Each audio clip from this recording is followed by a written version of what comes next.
Discuss AIOU Chapter 2 Self Assessment 2 Question number 7।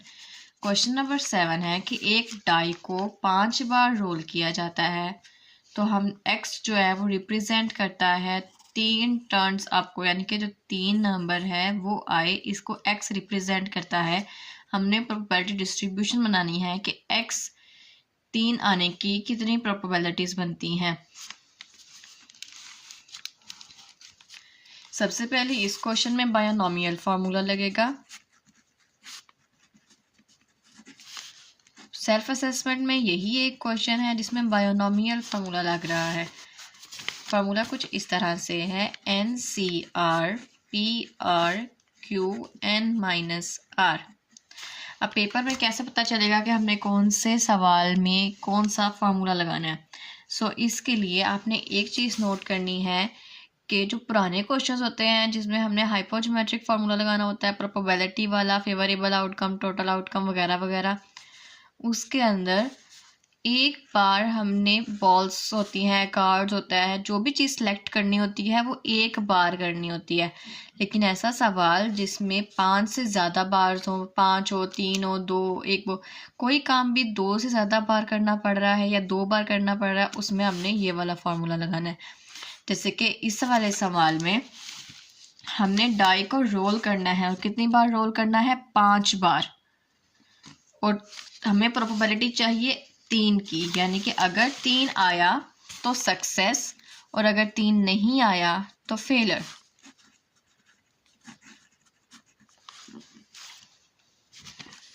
अब P और Q की वैल्यूज निकाल लेते हैं। आप लोगों को समझ आ गई होगी कि फार्मूला, ये वाला बायोनोमियल फार्मूला कौन से वाले टॉपिक पर लगाना है, कौन से वाले सवाल पर लगाना है। P की वैल्यूज कैसे फाइंड करेंगे। सबसे पहले तो हम एक बात को देख लेते हैं कि अगर हम डाई को रोल करें तो हमारे पास कौन कौन से नंबर आ सकते हैं। हमारे पास 1 आ सकता है, 2 आ सकता है, 3 आ सकता है, 4, 5, 6, कुछ भी आ सकता है 6 तक नंबरों में से। तो इसकी क्या प्रोबेबिलिटी होगी सक्सेस की। सक्सेस मैंने आपको बताया 3 आया तो सक्सेस, अदरवाइज नहीं। तो पूरे सैंपल स्पेस में 3 कितनी बार है, 3 एक बार है, तो 1 बाय टोटल नंबर्स कितने हैं, टोटल नंबर 6 है, तो P की वैल्यू हो गई 1/6। इसी तरह जब हम Q की वैल्यू निकालेंगे तो हम लिखेंगे Q इक्वल, अब यहाँ पर हमने देखना है कि P था 3 आने की प्रोबेबिलिटी, लेकिन Q है 3 ना आने की प्रोबेबिलिटी। तो 3 को छोड़ के बाकी कितने नंबर बचे, 1, 2, 3, 4, 5, तो Q की वैल्यू हो गई 5 बाय टोटल नंबर्स कितने हैं, टोटल नंबर 6 हैं, 5/6। P का आंसर भी निकाल लिया, Q का आंसर भी निकाल लिया। फार्मूले में पुट करके आंसर मालूम करने हैं।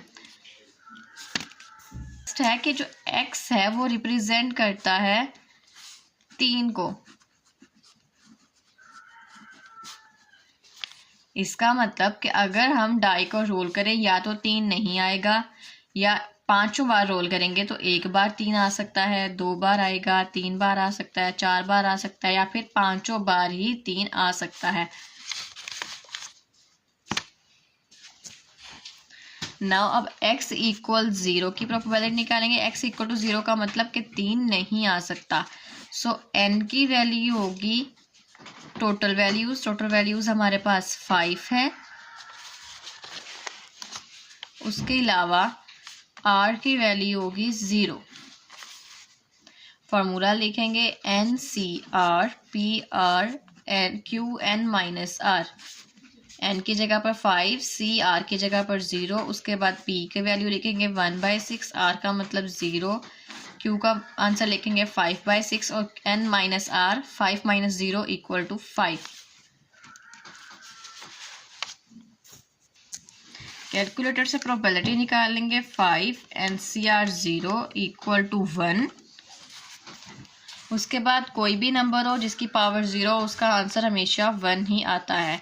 नाउ अब 5 की पावर लेनी है, 5 power 5 equal to 3125 by 6 power 5 equal to 7776। So इसका आंसर हमारे पास आया 3125 बाय 7776। नेक्स्ट हमने मालूम करना है x इक्वल 1।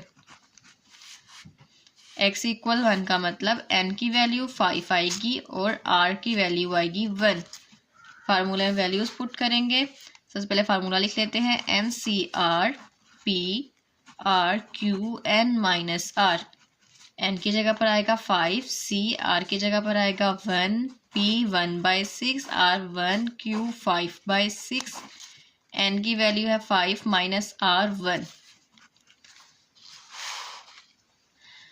कैलकुलेटर से प्रोबेबिलिटी निकालेंगे 5 NCR 1, 5 1/6 की पावर 1 है, सो यहाँ पर आंसर 1/6 ही आएगा। 5 माइनस 1 4, 5 की पावर 4 ले लेंगे। 5 की पावर 4 लेने से हमारे पास आता है 625 और 6 की पावर 4 लेने से आएगा 1296। लास्ट में सब वैल्यूज को मल्टीप्लाई कर देंगे तो आएगा 3125 और 776। नाउ हमने मालूम करनी है प्रोबेबिलिटी x इक्वल 2 की। x इक्वल 2 का मतलब n की वैल्यू होगी 5 और r की वैल्यू होगी 2। फार्मूला लिखेंगे NCR P R Q N minus R। n की जगह पर 5, C R 2, P आएगा 1/6, R आता है 2, Q आएगा 5/6 एंड 5 माइनस 2। प्रोबेबिलिटी मालूम करेंगे 5 NCR 2 इक्वल 10। 1 का स्क्वायर लिया तो वो 1 ही आया, 6 का स्क्वायर लिया 36, 5 का क्यूब लेना है 125 और 6 का क्यूब लेंगे तो हमारे पास आएगा 216। 125 मल्टीप्लाई 10 1250 बाय 216 मल्टीप्लाई 36 776। नाउ इसी तरह नेक्स्ट नंबर मालूम करेंगे x इक्वल 3। n की वैल्यू 5 होगी, r की 3 होगी। फार्मूला लिखेंगे NCR P R Q N minus R equal n की जगह पर 5, C R की जगह पर आएगा 3, P की जगह पे 1/6, R है 3 और Q है 5/6, N है 5 माइनस 3। प्रोबेबिलिटी मालूम करेंगे 5 NCR 3 इक्वल 10। 1 का क्यूब लिया 1 ही आया, 6 का क्यूब लेंगे 216, 5 का स्क्वायर लेंगे 25 और 6 का स्क्वायर लेंगे तो 36। 25 और 10 से मल्टीप्लाई किया 250, 216 को 36 से मल्टीप्लाई किया 776। नेक्स्ट हमने मालूम करनी है x इक्वल 4 की प्रोबेबिलिटी, जिसमें n का मतलब है 5 और r का मतलब है 4। फार्मूला लगाएंगे NCR P R Q N minus R। n की जगह पर आएगा 5, C R 4, P है 1/6 पावर 4, Q है 5/6, 5 माइनस 4 इक्वल 1। प्रोबेबिलिटी मालूम करेंगे 5 NCR 4 इक्वल 5। 1 की पावर 4 ली तो वो 1 ही आएगा, 6 की पावर 4 लेंगे 1296, 5 की पावर 1 ली 5, इसी तरह 6 की पावर 1 ली तो 6। मल्टीप्लाई कर देंगे 5 5 ज़ा 25 और 1296 मल्टीप्लाई 6 इक्वल टू 776। नेक्स्ट हमें लास्ट प्रोबेबिलिटी मालूम करनी है x इक्वल 5 की।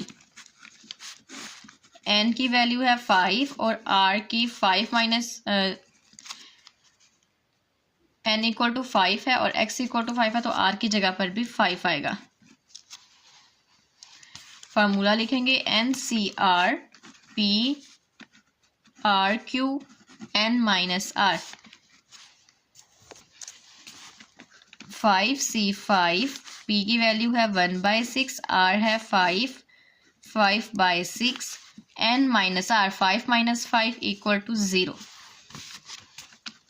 प्रोबेबिलिटी निकालेंगे 5 एंड CR5 इक्वल 1। 1 की पावर 5 ली तो वो 1 ही आया, 6 की पावर 5 ली तो आएगा 777 और कोई भी ऐसा नंबर जिसकी पावर 0 हो उसका आंसर हमेशा 1 ही आता है। सो यहाँ पर आंसर आ गया 1/777। जब भी हमने कोई डिस्ट्रीब्यूशन बनानी है, प्रोबेबिलिटी डिस्ट्रीब्यूशन, तो लास्ट पे एक प्रॉपर्टी लगेगी sum of all probabilities equal to 1, यानी कि जितने हमने आंसर्स निकाले हैं उन सब का अगर हम प्लस करें तो 1 के इक्वल आना चाहिए। सब आंसर्स को लिख लेंगे। जब x 0 था तो हमारे पास आंसर आया था 3125/777। उसके बाद जब 1 आया तब भी सेम आंसर आया। x की वैल्यू जब 2 हो गई तो हमारे पास आंसर आया 1250/777। उसके बाद x की वैल्यू 3 पर 250/777। जब x की वैल्यू 4 हो गई तब आंसर आया 25/777 और लास्ट पर आंसर आता है 1/777। इन सब वैल्यूज़ को प्लस करेंगे, हमारे पास आंसर आएगा 777/777। दोनों आपस में कैंसिल, सो आंसर आ गया 1। यहाँ पर ये क्वेश्चन कंप्लीट हो गया। क्वेश्चन नंबर 8 है जिसमें x की वैल्यूज दे दी गई हैं और उसकी प्रोबेबिलिटीज दे दी गई हैं। हमने जो यहाँ पर y है इसका आंसर निकालना है। सिंपल लास्ट वाली प्रॉपर्टी लगाएंगे, sum of all probabilities equal to 1। सबको प्लस करके 1 के इक्वल कर देंगे। y को छोड़कर बाकी सारी वैल्यूज को ऐड कर देना है। 0.1 प्लस 0.3 प्लस 0.2 प्लस 0.1, हमारे पास आंसर आता है 0.7 इक्वल टू 1। यहाँ से हमें y का आंसर चाहिए। 0.7 पॉजिटिव है, उस साइड पर जाकर नेगेटिव हो जाएगा। 1 minus 0.7 y equal 1 minus 0.7 equal 0.3। यहाँ से y का आंसर आ गया।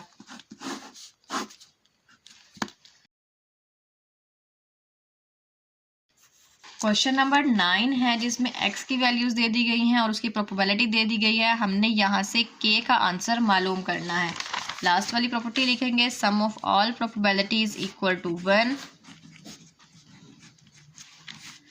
तमाम को जमा करेंगे k को छोड़ के।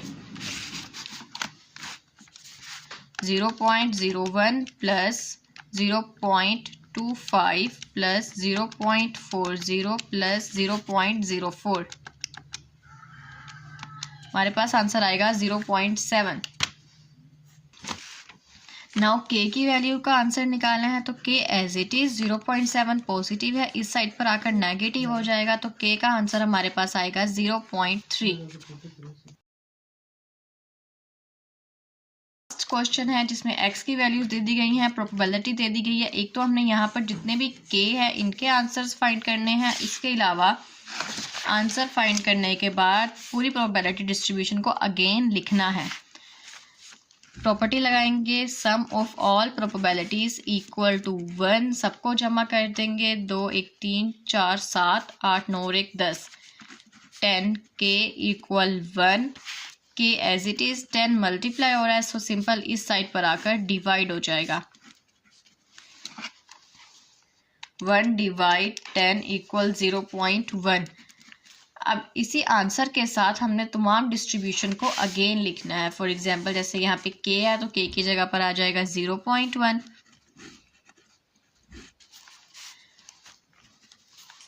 उसके बाद 2k 2 मल्टीप्लाई 0.1 0.2। उसके बाद 4k है तो 4 मल्टीप्लाई 0.1 0.4।